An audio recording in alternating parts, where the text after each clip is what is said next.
For the last 3 years, Griselda Blanco has owned Miami, distributing cocaine. Ms. Blanco's operation has been efficient, deadly,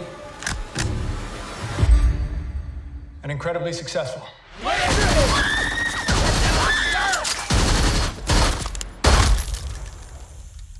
Let's get to work. There's a lot of women who leave the man but not the life. I swear.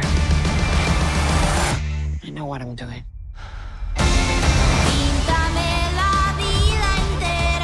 Este se supone que es el país de los sueños. Nosotros tenemos el poder de devolverle la emoción a esas vidas aburridas. Can I sell you a kilo? This woman, I want to cut her head off. Váyase a casa, señora. I'm going to tell every dealer in Miami not to touch your coke. This is what that life does. You convince yourself a little more money, a little more juice, then people get hurt. No! One woman is behind all this. Pull the right card, the whole house comes down.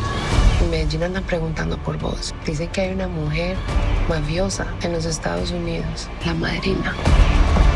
After all that I have been through, I'm not gonna give it away for nothing. ¿Quieres ver qué tanto lejos llego? Que es una berraca. Pero nunca sea como ella. Se está protegiendo.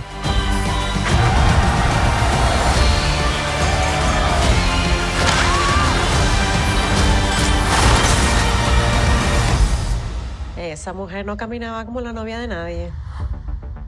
Pues, ¿cómo caminaba? Como la jefa.